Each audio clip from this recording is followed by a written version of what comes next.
할렐루야. 하나님의 은혜가 함께하는 귀한 시간 될 줄 믿습니다. 평안한 밤 되셨습니까? 2월 둘째 주 새 생명 살리는 새벽 기도회가 시작되었습니다. 여러분의 마음이 항상 편안하길 간절히 소망합니다. 평안할 수 없지만 하나님의 은혜가 내 마음속에 있게 되면 분명히 평안함이 있는 줄 믿습니다. 오늘 우리에게 주시는 말씀은 에스겔서 38장 죄송합니다. 에스겔서 37장 1절로 10절 말씀 되겠습니다. 이 말씀 한번 제가 봉독하겠습니다. 여호와께서 권능으로 내게 임하시고 그의 영으로 나를 데리고 가서 골짜기 가운데 주셨는데 거기 뼈가 가득하더라. 너를 그 뼈 사방으로 지나가게 하시기로 본즉 그 골짜기 지면에 뼈가 심이 많고 아주 말랐더라. 그가 내게 이르시되 인자야 이 뼈들이 능히 살 수 있겠느냐 하시기로 내가 대답하되 주 여호와여 주께서 아시나이다. 또 내가 이르시되 너는 이 모든 뼈에게 대언하 이르기를 너희 마른 뼈들아 여호와의 말씀을 들을지어다. 주 여호와께서 이 뼈들에게 이같이 말씀하시기를 내가 생기를 너희에게 들어가게 하리니 너희가 살아나리라. 너희 위에 힘줄을 두고 살을 입히고 가죽으로 덮고 너희 속에 생기를 넣으리니 너희가 살아나리라. 또 내가 여호와인 줄 너희가 아니라 하셨다 하라. 이에 내가 명령을 따라 대언하니 대언할 때 소리가 나고 움직이며 이 뼈 저 뼈가 들어맞아 뼈들이 서로 연결되더라. 내가 또 보니 그 뼈에 힘줄이 생기고 살이 오르며 그 위에 가죽이 덮이나 그 속에 생기는 없더라. 또 내게 이르시되 인자야 너는 생기를 향하여 대언하라. 생기에게 대언하여 이르기를 주 여호와께서 같이 말씀하시기를 생기야 사방에서부터 와서 이 죽음을 당한 자에게 불어서 살아나게 하라 하셨다 하라. 이에 내가 그 명령대로 대언하였더니 생기가 그들에게 들어가매 그들이 곧 살아나서 일어나 서는데 극히 큰 군대더라. 아멘. 우리 말씀을 앞서서 우리 찬송가 134장 나 어느 날 꿈속을 헤매며 이 찬양 먼저 우리가 함께 드리겠습니다.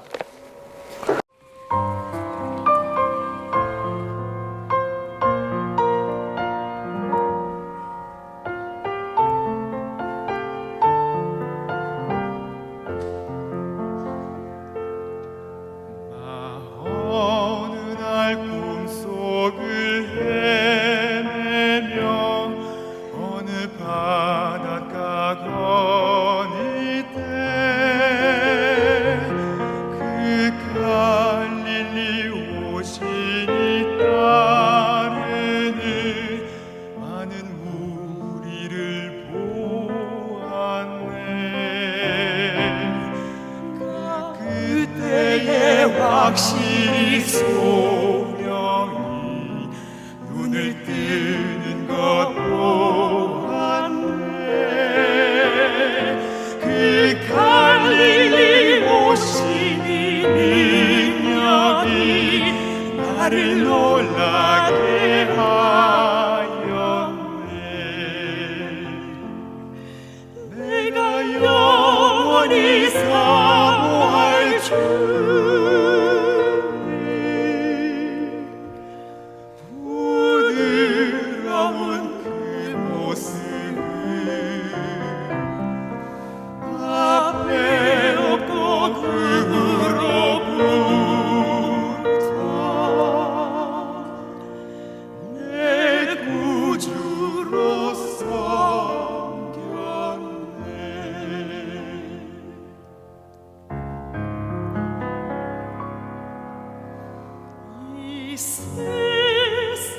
살면서 시달린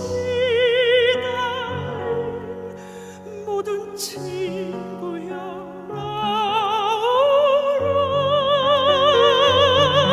그 놀라운 은혜를 받아서 마음의 평안을 얻으라.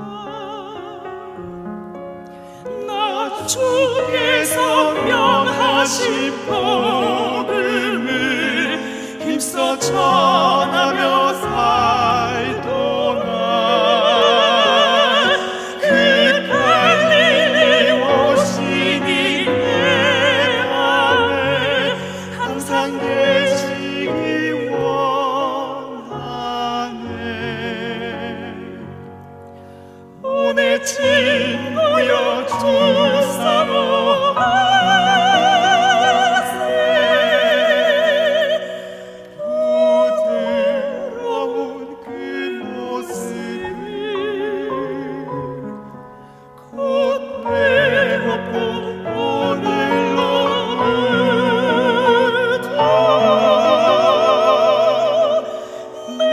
구주로 섬기세.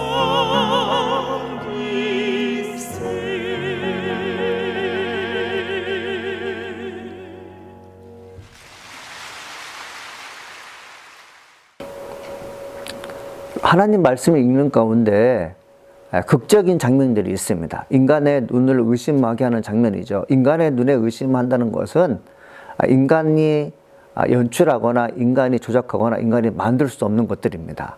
그러니까 인간이 할 수 없는 것들을 하나님께서 하시는데 그것이 정말 기적이고 이적이고 도무지 믿어지지 않는 일인데 눈에 펼쳐지는 것들이죠. 창세기부터 시작해서 요한계시록에 쭉 연결되는 가운데 몇 가지 그런 장면이 있습니다. 예를 들어서 노아의 홍수가 그런 거겠죠. 큰 배를 만들어서 노아의 8가족이 살아나는 그 사건들. 그리고 홍해 사건이죠. 60만 명이 넘는 장정이 바다가 여러분 갈라지는 가운데 건넜던 사건. 그리고 무리바 반석. 그러니까 바위에서 물이 터지는 그 장면들. 그리고 메추라기가 이제 60만 명에서 200만 명에 넘는 사람들에게 공급되는 사건들. 하늘에서 만나가 떨어진 사건들. 그런 다음에 이제 꽤 오랜 기간에 이런 기적과 이적이 없었는데 에스겔서 37장에 어떤 기적이 나옵니까? 마른 뼈들이 살아나는 기적이 나오게 되죠. 자, 어저께 제가 여러분들에게 하나님 말씀 증거할 때 어떤 말씀 증거하냐면 지금은 힘들고 어렵지만 하나님께서 너희와 함께 하실 때 어떤 일을 하겠느냐? 분명히 좋은 일을 하는데 하나님은 무엇을 원한다고 했죠? 너희들의 입에서 기도하기를 나는 기다리고 있다. 너희들이 기도하게 되면 반드시 너에게 좋은 일이 일어날 거라 이렇게 얘기했지 않습니까? 자, 에스겔이 기도했을 때 하나님께서 뭐라고 말씀하시냐면 오늘 읽어드리는 말씀은 아니지만 에스겔서 37장 36절에 이렇게 써 있습니다. 너희 사방에 남은 이방 사람이 나 여호와가 무너진 곳을 건축하며 황폐한 자리에 심을 줄을 알리라. 나 여호와가 말하였으니 이루리라. 또 37절에 주 여호와께서 이같이 말씀하셨니라. 그래도 이스라엘 족속이 이같이 자기들에게 이루어 주기를 내가 구하여야 할지라. 내가 그들의 수요를 양떼같이 많아지게 하되 제사 드릴 양떼 곧 예루살렘에 정한 절개 양무리같이 황폐한 성읍을 사람의 때로 채우리라. 그리한즉 그들이 나를 여호와인 줄 알리라 하셨느니라. 여러분 이 말씀을 보게 되면 믿기 어려운 말씀입니다. 지금 에스겔은 포로로 잡혀가 있다고요. 이 포로로 잡혀간 그 시기에 사람들이 바벨론에서 구출되는 것도 힘든 일인데 하나님께서 뭐라고 말씀하십니까? 무너진 곳에서 무너진 곳을 건축하며 황폐한 자리에 심은 줄 알리라 이렇게 되거든요. 여러분 황폐한 자리에 무엇이 심겨지겠어요? 메마른 땅에 나무를 심으면 살아남지 않습니다. 그런데 하나님께서 뭐라고 말씀하시냐면 에스겔아 황폐한 땅에 나무가 심겨질 것이다. 그러니까 기적이 일어난다는 거잖아요. 또 뭐라고 말씀하시냐면 너희들이 사람들이 많이 번성해서 그 수요가 많아져서 양떼같이 많아질 거라고 얘기합니다. 지금도 겨우 사는데 어떻게 양떼처럼 많아져요? 그러면서 뭐라고 말씀하시냐면 이 황무지 같은 이 땅에서 성전이 회복되고 그리고 이 성전에서 많은 양떼들이 하나님께 예배드리는 시간이 될 거라 이렇게 말씀하시거든요. 그러니까 도저히 믿어지지 않는 것이죠. 황폐한 성읍에 하나님 백성들이 모여서 찬양한다. 에스겔이 꿈꿨던 일이고 백성들이 한 번쯤 생각한 일인데 그들은 포기했습니다. 왜 포기했을까요? 이루어지지 않을 거라 생각했기 때문에 그렇죠. 그런데 하나님께서 에스겔 통해서 말씀하신 게 무엇입니까? 반드시 그렇게 될 거라고 말씀하잖아요. 하나님이 말씀하셨어요. 하나님 말씀하셨기 때문에 반드시 이루어지는 거죠. 자, 이렇게 고민하고 있을 때 에스겔이 뭘 고민하고 있을까요? 하나님께서 말씀하셨는데 정말 그렇게 될까? 이런 고민을 하지 않겠습니까? 하나님께서 뜻을 세우셔서 사람을 선택하셔서 그 사람을 통해서 어떤 일을 행하실 땐 하나님께서 인간이 즉 하나님으로부터 부름받은 사람이 어떠한 생각을 할지까지 아신다는 거 아십니까? 예를 들어서 제가 하나님의 말씀을 증거하는 종이고 에스겔 같은 사람이라고 여겨보십시오. 하나님께서 저에게 주신 말씀이 있어요. 근데 저는 그걸 믿지 못하겠어요. 그럼 하나님께서 믿을 수 있도록 어떻게 하십니까? 억지로 믿어야 된다, 복종해야 된다 그렇게 말씀하지 않고 하나님께서 나를 통해서 말씀하신 내용들, 그리고 하나님께서 나를 통해서 하실 일에 대해서 한 번 더 생각하신다는 거죠. 이거 참 중요한 것입니다.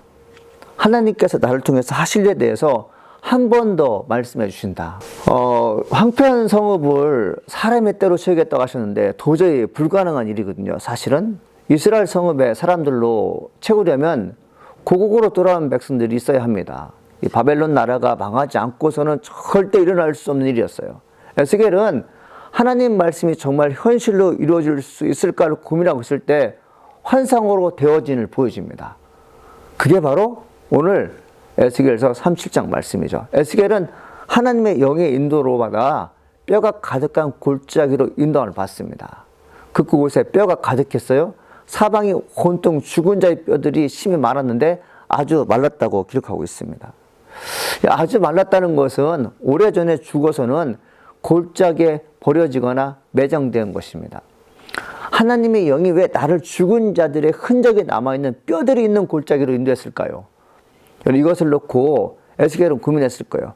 하나님께서 나에게 말씀하실 때 환상을 보여주거나 아니면 나를 어디로 인도하실 때는 사막 한가운데 오아시스가 있어서 그 오아시스 주변에 나무들이 있거나 그리고 정말 그 넓은 푸른 대지에 양떼들이 있는 그런 곳으로 나를 인도해 주면 좋을 텐데 하나님께서 어디로 인도하신 거죠? 에스겔 골짜기, 마른 뼈가 있는 곳. 예전에 사람들이 묻혔던 그 무덤으로 갔다는 거죠. 그 에스겔이 고민을 합니다. 하나님께서 나에게 말씀해 주셨는데 꿈과 소망을 주신 말씀 주셨는데 황폐한 성읍에 사람들이 모여서 예배 드릴 것이고 정말 나무가 도저히 자라지 않을 그곳에서 나무가 자란다고 말씀하셨는데 그것이 과연 맞는가? 이렇게 생각하겠죠. 에스겔이 마른 뼈들이 가득한 곳에 서 있을 때 하나님이 왜 날 이곳에 이끌었을까? 이런 고민하고 있을 때 하나님께서 말씀하십니다. 인자야, 에스겔아, 이 뼈들이 능히 살 수 있겠느냐? 여러분, 어떻게 죽은 뼈가 살아남아요? 어떻게 죽은 뼈가 여러분 말을 할 수가 있어요? 도저히 믿어지지 않는 거잖아요. 에스겔이 하나님의 질문을 받고 대답을 못합니다. 그는 이렇게 말합니다. 주 여호와여 주께서 아시나이다. 이렇게 얘기하죠. 불가능하다고 말하고 싶었지만 하나님의 말씀에 불신앙적인 대답을 회피하고 대신 하나님만이 아신다고 했던 것입니다. 우리도 그렇죠. 하나님만이 아십니다. 나는 몰라요. 그때 하나님께서 에스겔에게 말씀하십니다. 내 말을 뼈들에게 전하라고 말씀하세요. 하나님 에스겔에게 대언하라 하셨어요. 대언은 주인의 말씀을 하인이 토시 하나 삭제하지 않고 전하는 것입니다. 하인의 말이지만 주인의 말을 대언할 때에는 주인의 말씀으로 받아들여야 합니다. 대언의 내용은 인간의 길을 의심하게 하는 것으로 믿을 수 없는 말씀이었습니다. 믿을 수 없지만 일어나게 될 일은 뼈들에게 생기가 들어가게 해서는 살아나는 것입니다. 여러분, 이 일이 과연 될까요? 앙상하면서 심히 마른 뼈 위에 힘줄을 두고 살을 입히고 가죽으로 덮고 생기를 불어넣어 살게 하시겠다는 말씀을 에스겔이 대언합니다. 여러분, 하나님 말씀을 증거하는 종이 한 번도 경험하지 않은 일들을 주님께서 말씀하신다고 해서 대언할 수 있을까요? 저에게 만약에 그런 경험이 있다면 여러분, 저는 참 고민할 것 같습니다. 지금 다 죽은 사람이에요. 죽은 지 3일이 됐어요. 하나님께서 아들 예수를 통해서 어떤 일을 하겠죠? 죽은 지 3일이 돼서 냄새가 났던 죽은 나사로를 살리잖아요. 3일 됐을 때 사람들이 뭐라고 말합니까? 죽은 지 벌써 오래돼서 냄새가 나나이다. 그 사람을 만나도 아무런 소용이 없습니다. 주변 사람들이 만류하지 않습니까? 그런데 에스겔은 그게 아니에요. 죽은 시신을 보고 살아나기를 기도하는 것이 아니었습니다. 마른 뼈예요. 죽은 지 오래된 그런 뼈들 향해서 하나님께서 말씀하시라는 것이요. 여러분, 이때 우리는 어떤 고민을 할까요? 근데 참 이 가운데 고민 하나 더 할 것이 뭐냐면 하나님께서 에스겔을 통해 대언하라고 할 때 행동이 없어요. 그냥 말씀만 전하는 것이죠. 그냥 말씀만 증가하는데 믿을 수 없는 기적이 펼쳐집니다. 대언을 할 때 하나님 말씀을 대언할 때 소리가 나고 움직이고 이 뼈 저 뼈가 들어맞는 뼈들이 서로 연결됩니다. 마른 뼈들이 힘이 많았는데 뼈들이 연결된 소리가 마치 마른 땅이 우박 떨어지는 것처럼 들립니다. 마른 뼈들은 사람의 모습을 갖추게 됩니다. 그런데 생기가 없어요. 생기란 하나님께서 사람을 창조하실 때 처음 등장하죠. 창세기 2장 7절에 여호와 하나님이 땅의 흙으로 사람을 지으시고 생기를 그 구에 불어넣으시니 사람이 생명이 되니라. 창세기 2장 7절 말씀입니다. 생기는 생명의 호흡, 공기, 바람을 뜻하는데 이것이 코를 통해 들어가자 생명이 되었습니다. 생명은 살아있는 생명체예요. 생기가 들어가자 생명이 되는 것입니다. 생명체, 생명은 하나님의 권한이에요. 여러분, 우리는 어찌 보면 흙으로 사람 같은 형태를 만들 수가 있어요. 그러나 사람 같은 형태지만 사람이 아닙니다. 사람이란 무엇입니까? 생명이 있어야 돼요. 생명은 여러분, 우리 인간의 창조물이 아니에요. 하나님의 창조물이시죠. 하나님이 여기 내 안에 임할 때 생명이 된다는 것은 사람을 만드실 때 언급된 것이에요. 하나님이 사람을 만드실 때 쓰이는 재료가 무엇입니까? 흙이지 않습니까? 먼지라고요. 에스겔 골짜기의 마른 뼈 역시 물기가 전혀 없는 마른 흙과도 같은 것이었어요. 이런 재료를 가지고 사람을 만드셨고 생기를 불어넣게 되자 큰 군대가 되었습니다. 황폐한 성읍이 사람들로 가득하게 될 것이라고 하셨는데 전혀 믿을 수 없는 것이었는데 하나님께서는 마른 뼈들을 통해서 군대를 만드신 것입니다. 하나님께서 환상을 통해 보여주신 것이 무엇일까요?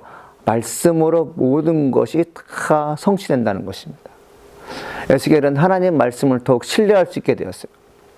기도하는 사람들, 이 기도자의 믿음은 불가능이 없다는 것을 전제해야 됩니다. 인간의 편에서는 가능성이 제로인 것도 하나님 편에서는 100%가 된다는 것을 확신을 갖고 기도해야 되는 것이죠. 사랑하는 성도 여러분, 우리 편에서는 안 됩니다. 우리 편에서는 안 되는 것을요, 하나님을 대출습니다라고 믿음을 가지고 부탁하는 것입니다. 그럴 때 우리는 승리하는 것이죠. 사랑하는 성도 여러분, 오늘 우리에게 주신 말씀을 기억하면서 오늘 내 입술로 하나님 말씀을 대언해 보십시오. 안 되는 현장에 대언해 보십시오. 우리의 힘으로 될 수 있는 것에 대해서는요, 우리의 입으로 된다고 얘기해요. 하나님도 하실 수 있습니다. 나도 할 수 있습니다. 그런데 우리 입에서 안 되는 것을요, 안 된다고 말하는 것은 무엇입니까? 정말 안 되는 것이에요. 그 정말 안 되는 것을 내 입으로는 안 된다고 하지만 하나님께서 말씀하시면 된다고 말할 때 그것이 되는 것입니다. 내가 가지고 있는 믿음이 나를 구원하시는 것이 아니에요. 하나님의 믿음이 내 안에 들어왔을 때 그 고백을 통해서 내가 살아나는 것이죠. 에스겔을 통해서 보여지는 환상은 우리에게도 주어지는 도전이고 우리도 할 수 있다는 가능성입니다. 사랑하는 성도 여러분, 오늘도 말씀 중에 승리하기를 간절히 소망합니다. 기도하시겠습니다. 예수님, 우리에게 축복의 말씀 주시니 감사드립니다. 하나님의 영광을 위해서 늘 살게 도와주시옵시고 나의 나된 것은 다 하나님의 은혜입니다라고 고백하시는 귀하고 아름다운 자가 될수록 도와주시옵소서. 성령의 놀라운 능력 안에서 우리가 승리하게 도와주시옵시고 마음속에 악하고 더러운 것들을 다 내려놓고 우리가 진짜 주님을 존귀하게 여기시는 큰 믿음 갖게 도와주옵소서. 감사합니다. 하나님, 예수님의 이름으로 기도합니다. 아멘.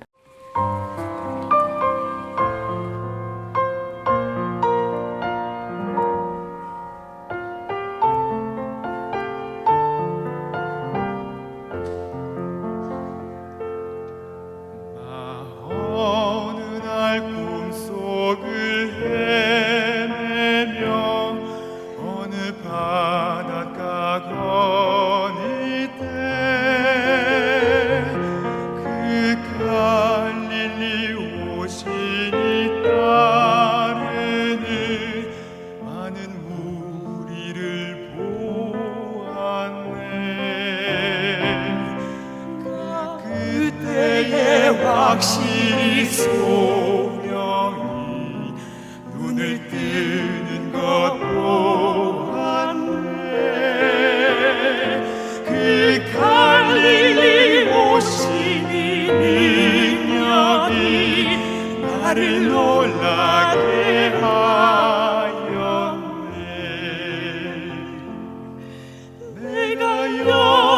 영원히 사모할 주님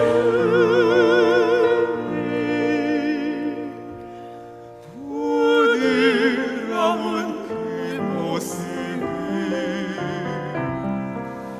앞에 없고 그로부터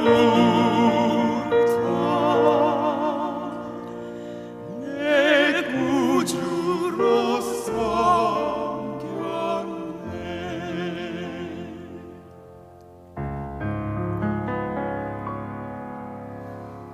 이 세상 살면서 시달린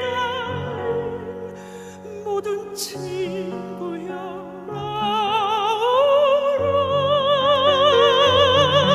그 놀라운 은혜를 받아서 마음의 평안을 얻으라. 나 주께서 명하신 복음을 힘써 전하